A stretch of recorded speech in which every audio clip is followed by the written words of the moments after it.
สวัสดีค่ะพ่อแม่พี่น้องสวัสดีFCทุกท่านเนาะค่ะบ่ว่าจะเป็นFCเก่าFCใหม่เนาะค่ะที่เข้ามาติดตามรับชมรับฟังในทางช่องของเจตาพารวยเนาะค่ะมื้อนี้เจตาจะวางแนวทางของรัฐบาลไทยค่ะคลิปนี้รัฐบาลไทยค่ะมื้อนี้ออกแล้วเนาะบ่าย 4 โมงรัฐบาลไทยที่ผ่านมาค่ะ97877เซียนหนุ่มค่ะประวัติของเซียนหนุ่มหลุดไปรัฐบาลไทยเนาะเบิ่งประวัติเพิ่นรูดวันที่16กันยาที่1ตุลามาไปวันที่16ตุลามื้อนี้ค่ะมื้อนี้รุ่นกันใหม่เนาะกับเซียนหนุ่มกับขอบคุณเซียนหนุ่มหลายๆเด้อค่ะที่ให้แนวทางมาวางทางช่องเนาะกับขอบพระคุณเป็นอย่างสูงคลิปนี้เจตาจะว่าง7เซียนดังค่ะ7เซียนดังจะมีเซียนหนุ่มเลขล็อกจิกเซียนจิระเซียนซุ่มลุงส่งอปอยเป็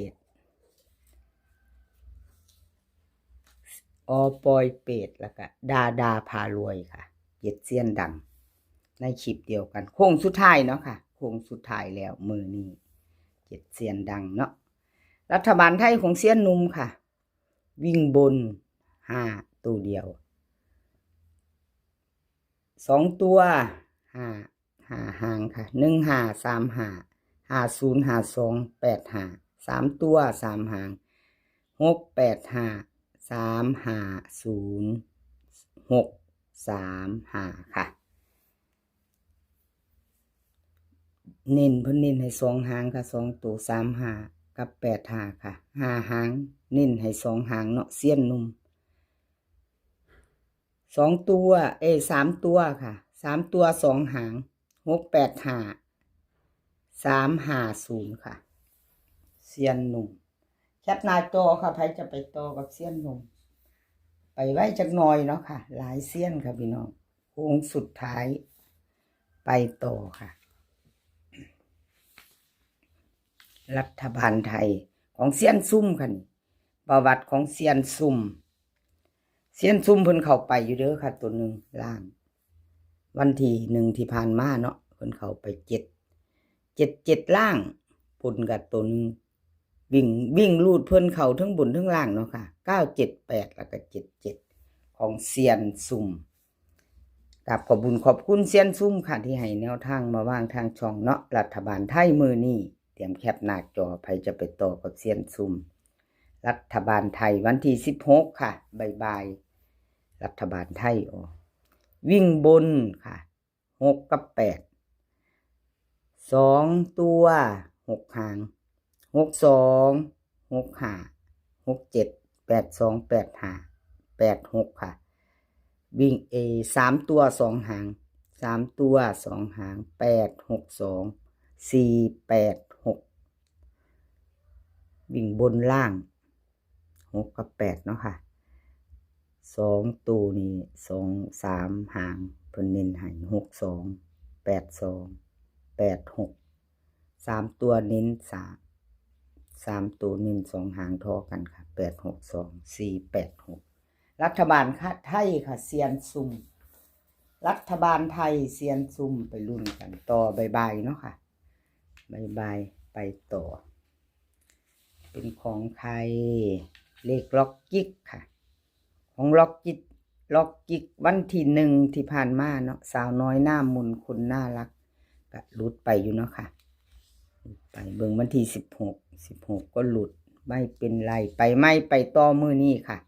วันที่16ของเลขล็อกกิ๊กเนาะสาวน้อยหน้ามนคนน่ารักเลขล็อกกิ๊กรัฐบาลไทยเตรียมแคปหน้าจอค่ะใครจะไปต่อกับเลขล็อกกิ๊กเนาะกับขอบคุณหลายๆค่ะเลขล็อกกิ๊กที่ให้แนวทางมาวางทางช่องเนาะกับขอบพระคุณเป็นอย่างสูงรัฐบาลไทยวิ่งบนล่างค่ะ4กับ5 2โต6หางค่ะ24 64 74 25 65 75 3โตค่ะ3โต452 475 2ตัวเพิ่นเน้น3หางค่ะ24 25 75 3 ตัวเน้นทั้ง2 หาง752 475ค่ะรัฐบาลไทยใครจะไปโตกับเลขล็อกยิกค่ะมื้อนี้รอบแรงๆบ่ายๆเนาะค่ะหยิบจับลอตเตอรี่มีเวลาอยู่มื้อโค้งสุดท้ายเนาะค่ะพี่น้องโค้งสุดท้ายรัฐบาลไทยไปกับ7 เซียนดังเนาะค่ะลุงทรงค่ะลุงทรงของลุงทรงวันที่1ที่ผ่านมาเนาะค่ะรัฐบาลไทยก็หลุดไปอยู่เนาะเจตาให้กำลังใจค่ะให้กำลังใจกันคือเก่าหลุดแล้วมาไปใหม่มื้อนี้เนาะค่ะวันที่16 ตุลาบ่ายๆรัฐบาลไทยเตรียมแคปหน้าจอค่ะใครจะไปต่อกับลุงทรงมื้อแรงรัฐบาลไทยเนาะค่ะเตรียมแคปหน้าจอกราบขอบคุณลุงทรงหลายๆเด้อค่ะที่ให้แนวทางมาว่างทางช่องกราบขอบพระคุณเป็นอย่างสูงค่ะรัฐบาลไทยของลุงทรงวิ่งบน6 กับ 3ค่ะ2 ตัว 6 หาง26 56 76 53 73 83 3 ตัว 3 หางค่ะ926 953 973ค่ะบนล่างเด่นทอกันเนาะค่ะ3 หางค่ะลุงทรงเน้นให้6 26 53 73 3 หางเด่นเท่ากันค่ะ926 953 973ค่ะ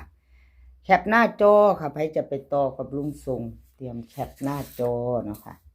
แคปหน้าจอแล้วไปต่อบ่ายๆกับรัฐบาลไทยเนาะรัฐบาลไทยมื้อนี้ออกแล้วเจตามลงโค้งสุดท้าย7 เซียนดังค่ะโค้งสุดท้าย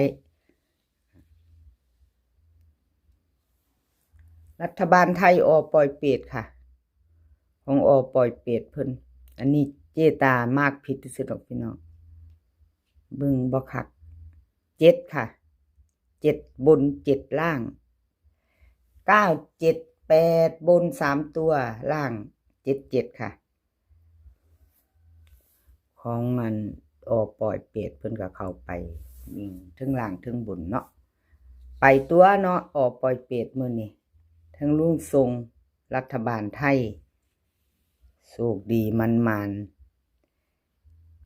เข้ามา2 ตัว 3 ตัวอะไรก็เกิดขึ้นได้เนาะค่ะเลขทุกตัวเอามาวางเพื่อเป็นแนวทางโปรดใช้วิจารณญาณในการรับชมเป็นอย่างสูงเนาะค่ะเกิดขึ้นได้เมื่อมาไปต่อค่ะกับออกปล่อยเป็ดกราบขอบคุณออกปล่อยเป็ดหลายๆเด้อค่ะที่ให้แนวทางมาวางทางช่องของเจตากราบขอบพระคุณเป็นอย่างสูงค่ะออกปล่อยเป็ดวิ่งรูด6 กับ 9ค่ะ2 ตัวเพิ่นให้6 หาง63 67 65 93 97 95ค่ะ3 ตัวนี่2 หาง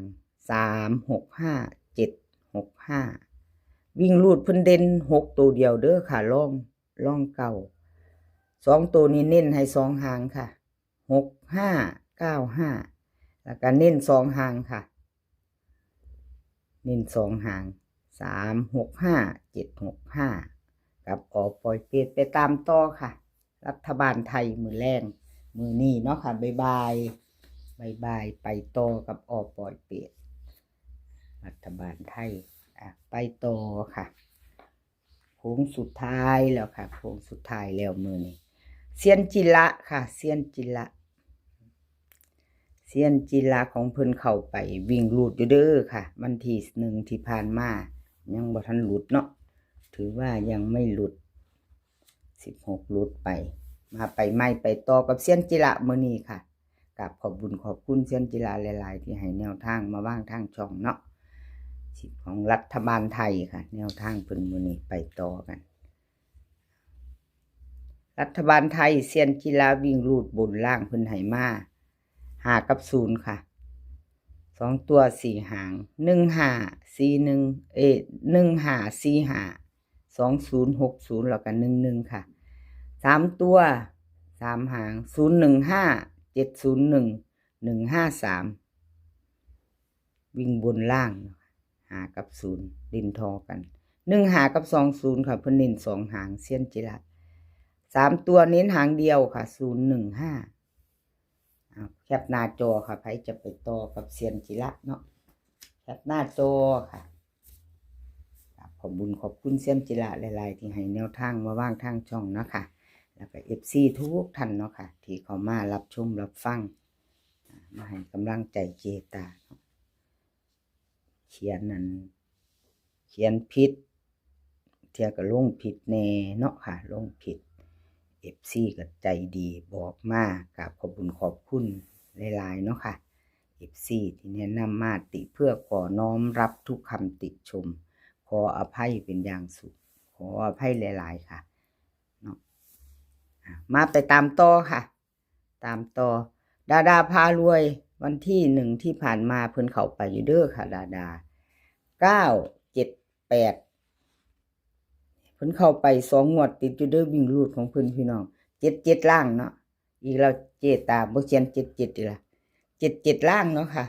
รัฐบาลไทยวันที่1กับขอบคุญขอบคุณดาดาพารวยคนสวยในช่องค่ะกราบขอบพระคุณเป็นอย่างสูงเนาะมาไปต่อกับดาดา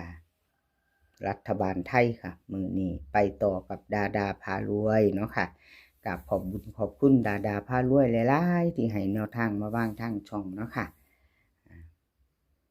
อยู่น้ำกันไปตลอดเนาะค่ะให้กำลังแรงใจกันตลอดดาดาพารวยค่ะรัฐบาลไทยวิ่งดูดเพิ่นให้มา1กับ2ค่ะ2เพิ่นให้2หางคือเก่าค่ะ12กับ09 3ตัว2หาง012 109เด่นทอกันหมดค่ะเอาพิจารณาค่ะพี่น้องชอบประจัดขัดก็ผ่านเนาะเลขน้อยเจาะเน้นๆของดาดาพารวยคนสวยในช่องนี้เพิ่นให้น้อยค่ะ FC ดาไปต่อกับรัฐบาลไทยเนาะค่ะมื้อนี้ตอนบ่ายเนาะไปต่อกันคลิปนี้ก็ขอให้พี่น้องโชคดีค่ะกับรัฐบาลไทยบ่าย 4 โมงเนาะโชคดีกันทุกคนขอให้พี่น้องมีความสุขขอให้สุขภาพร่างกายแข็งแรงเดินทางไปไสก็ขอให้ปลอดภัยค่ะเดินทางไปขอให้มีโชคกลับมาขอให้มีชัยคลิปหน้าพ่อกันใหม่ค่ะคลิปนี้ก็สวัสดีค่ะ